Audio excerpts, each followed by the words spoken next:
Fala galera, bem-vindos a mais um vídeo aqui no canal da Studway. Eu sou o Vinícius Meschini e hoje eu estou trazendo para vocês mais um conteúdo aqui para nossa playlist de SQL. Então hoje a gente vai dar continuidade aqui à nossa aula de joins, tá? Vamos continuar trabalhando esse tema aqui que a gente ainda tem mais alguns tipos de junções para a gente abordar. Então aqui, passando sempre por aquela base, a gente tem duas tabelas, uma tabela A, uma tabela B e cada uma delas tem as suas próprias informações. Na situação da junção, a gente quer fazer uma consulta simultaneamente nas duas tabelas para ver as informações das duas juntos, porque muitas das vezes os dados, né, eles são separados em múltiplas tabelas, cada uma com a sua responsabilidade, cada uma guarda um tipo de informação diferente. Só que na hora que a gente quer visualizar isso, a gente acaba querendo ver muitas dessas informações junto. Para isso que serve as junções. Então a junção da aula de hoje é o write join. Então essa junção aqui, similar ao que eu já falei para vocês nas outras, é também uma junção feita por equivalência, mas ela tem esse adicional, né, de ser uma junção que ainda traz todas as informações da tabela direita. Então, como vocês podem ver aqui pelo desenho, ela tem todas as informações da intersecção, que é, né,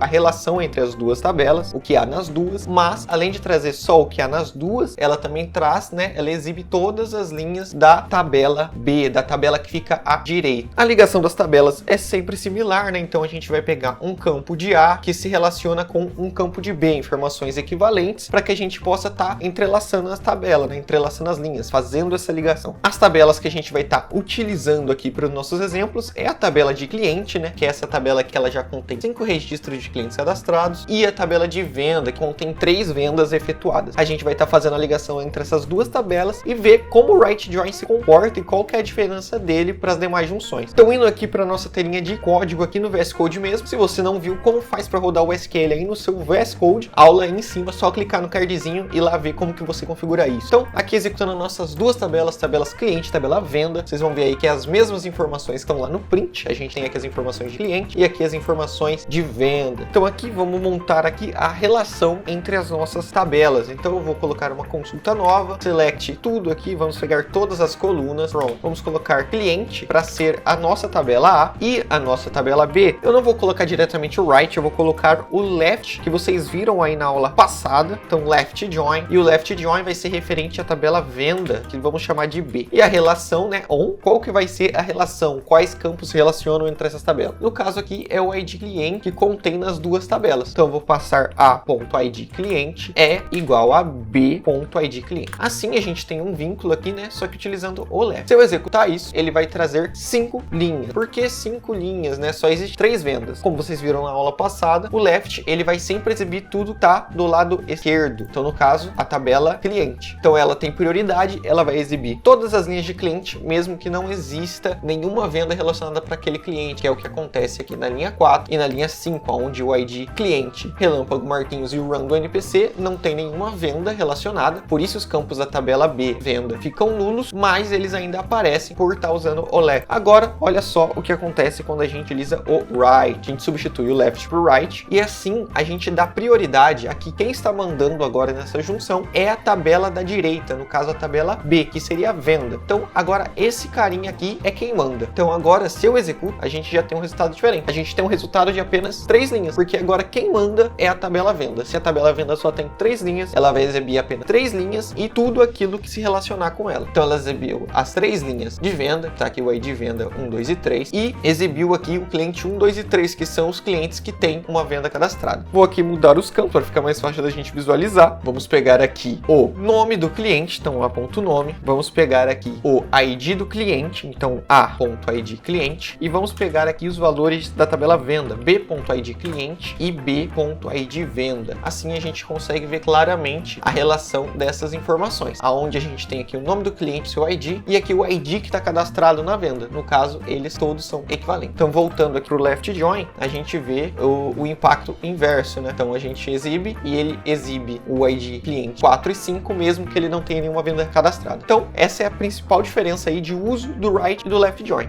Você pode querer também falar, eu podia simplesmente trocar os valores, né? Trocar as tabelas. Então, eu trago venda aqui para cima, cliente aqui para baixo. E aí eu só preciso colocar um asterisco aqui, né? Porque trocou os apelidos das tabelas. Se eu executar, nossa, eu tenho o mesmo resultado de um write. Então não tem necessidade de eu utilizar o write, né? Mas você tem que lembrar que isso daqui é apenas uma consulta sim. Existem consultas que vocês vão estar trabalhando na empresa de vocês mesmos ou empresa de outras pessoas, que são consultas com mais de 500, 600, 700 200 linhas de código. E aí você não vai manipular a ordem de cada join ali, de cada junção de tabela, né? Você simplesmente pode utilizar dos artefatos inner, left e right para estar manipulando quem que é a prioridade ali, qual tabela que vai ser visualizada com prioridade na sua junção, tá? Então aqui no right join, né, a gente inverteu a situação de venda e cliente, e agora quando eu coloco um right join, ele dá prioridade de novo à tabela cliente, e aí ele exibe os 5 registros, tendo 5 deles os de cliente, que estão aqui à direita, como vocês podem ver, e à esquerda ele preenche só o que é compatível, e o que não é compatível coloca tudo valor nulo. Então é isso, pessoal, essa aqui foi mais uma aula de junções para vocês a respeito dos joins. Esse daqui foi o terceiro join, acho, né? A gente falou do inner join, falou do left join, agora do right join, e a próxima aula, se eu não me engano, vai ser a do cross join. Aí a gente vai finalizar os joins, vai faltar a gente ir para os applies. E aí, mais pra frente, a gente vai trabalhar com exercício de verdade que eu vou estar trazendo aí pra vocês. Então, se vocês gostaram desse vídeo aí, não se esqueçam de curtir e comentar aí pra ajudar a gente no engajamento. Não se esqueça de se inscrever, porque ainda o maior pessoal aí não é inscrito no canal, né? Quem acompanha ainda não é inscrito. Então, dá essa moral aí pra gente. Recomendo o canal aí pra outras pessoas que estão querendo aprender, estão querendo entrar aí nessa área. E valeu!